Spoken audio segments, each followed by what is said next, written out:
कहानी जो आपको अपने लक्ष्य तक ले जाने को मजबूर कर देगी। अभ्यास का महत्व। ये छोटी सी कहानी अभ्यास पर है। ये बताती है कि अभ्यास में बहुत शक्ति है जो आपको लक्ष्य के नजदीक ले जाने में समर्थ है। प्राचीन समय में विद्यार्थी गुरुकुल में रहकर ही पढ़ा करते थे। बच्चे को शिक्षा ग्रहण करने के लिए गुरुकुल में भेजा जाता था। बच्चे गुरुकुल में गुरु के सानिध्य में आश्रम की देखभाल किया करते थे और अध्ययन भी किया करते थे। वरदराज को भी सभी की तरह गुरुकुल भेज दिया गया। वहां आश्रम में अपने साथियों के साथ घुलने मिलने लगा, लेकिन वह पढ़ने में बहुत ही कमजोर था। गुरुजी की कोई भी बात उसके बहुत कम समझ में आती थी। इस कारण सभी के बीच वो उपहास का कारण बनता है। उसके सारे साथी अगली कक्षा में चले गए, लेकिन वो आगे नहीं बढ़ पाया। गुरुजी जी ने भी आखिर हार मानकर उसे बोला, बेटा वरदराज, मैंने सारे प्रयास करके देख लिए हैं। अब यही उचित होगा कि तुम यहाँ अपना समय बर्बाद मत करो। अपने घर चले जाओ और घरवालों की काम में मदद करो। वरदराज ने भी सोचा कि शायद विद्या मेरी किस्मत में नहीं है, और भारी मन से गुरुकुल से घर के लिए निकल गया।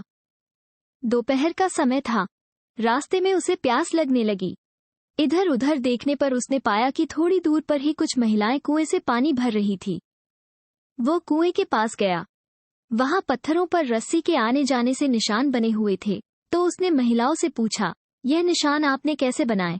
तो एक महिला ने जवाब दिया, बेटी, यह निशान हमने नहीं बनाए। ये तो पानी खींचते समय इस कोमल रस्सी के बार बार आने जाने से ठोस पत्थर पर भी ऐसे निशान बन गए हैं।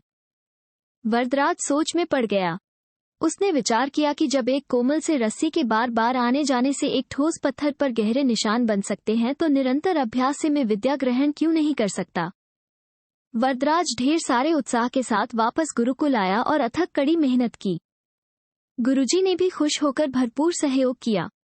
कुछ ही सालों बाद यही मंदबुद्धि बालक वरदराज आगे चलकर संस्कृत व्याकरण का महान विद्वान बना, जिसने लघु सिद्धांत कौमुदी, मध्य सिद्धांत कौमुदी, सार सिद्धांत कौमुदी, गीर्वाण पद्मंजरी की रचना की।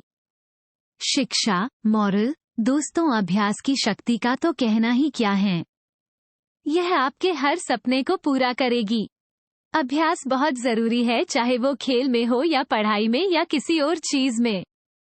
बिना अभ्यास के आप सफल नहीं हो सकते हो। अगर आप बिना अभ्यास के केवल किस्मत के भरोसे बैठे रहोगे तो आखिर में आपको पछतावे के सिवा और कुछ हाथ नहीं लगेगा। इसलिए अभ्यास के साथ धैर्य, परिश्रम और लगन रखकर आप अपनी मंजिल को पाने के लिए जुट जाए। हमारी यह प्रेरणादायक कहानी आपको जरूर अच्छी लगी होगी, तो दोस्तों जल्दी से हमारे चैनल को लाइक एंड सब्सक्राइब करें।